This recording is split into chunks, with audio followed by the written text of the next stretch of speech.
And earlier I spoke to NAB's Chief Executive, Cameron Clyne. Cameron Clyne, welcome to Lateline Business. Thank you. Well, the market's very pleased with your results, in part due to the 40% decline, I think, in bad and doubtful debt charges. But do you see yourself on track now for sustained strong performance? Well, I think we certainly would characterise this as a solid result. The bad and doubtful debts coming down is pleasing because that's a sign the economy is improving. But I think why we characterise it as solid is we're seeing good momentum in all of our businesses, and particularly our personal bank rebounding quite strongly in the second half. Now, yesterday, Ralph Norris brought back into the interest rate debate. NAB has made much of being consumer-friendly, leading with getting rid of fees, that sort of thing. Yet you wouldn't be drawn today on whether the bank might push up rates out of cycle. Well, I think, we're not sort of characterising our repositioning of retail bank to be judged on every interest rate decision. It's much more about a whole range of things we've done, and you mentioned fees and various other things.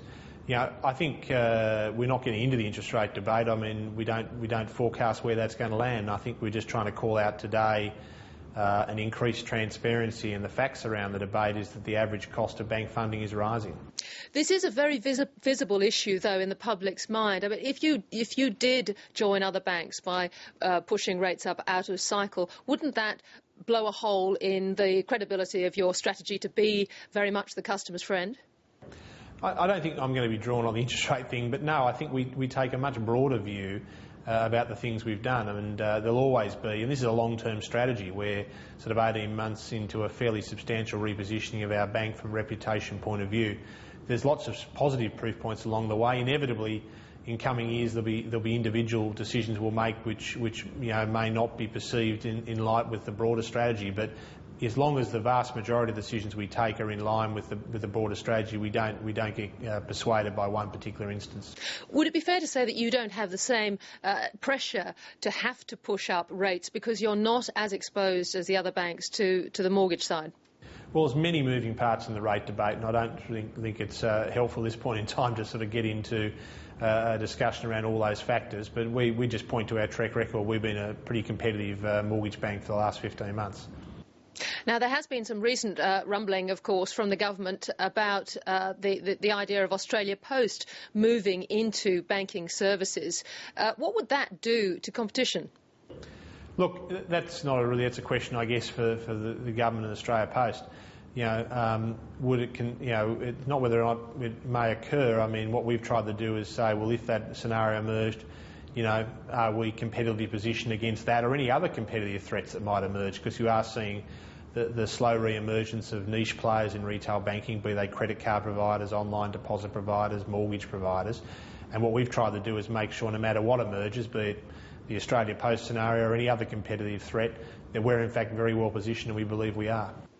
As the big business lender, business confidence, you say we're seeing early signs that demand is returning, but you also mentioned that business was actually impacted by things like the mining tax and the volcano. Are you worried that the structure of the Parliament now could actually bring or dent business confidence over the next year?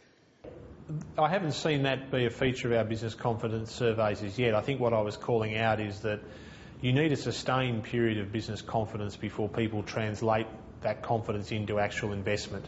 And the pipeline is strong. I mean, people want to invest. They see that the Australian economy is doing well. They see that growth will be stronger next year than it perhaps was this year, and they see opportunities. But they need a sustained period of confidence. And I think I was just calling out that we had a whole series of events occurring around the Easter timeframe. There was obviously the mining tax debate, there was the volcano in Europe, there was the Gulf oil spill, and there was, of course, the Greek sovereign debt crisis. So you had almost a quadrella of issues emerging, and that just takes a while for people to feel confident again.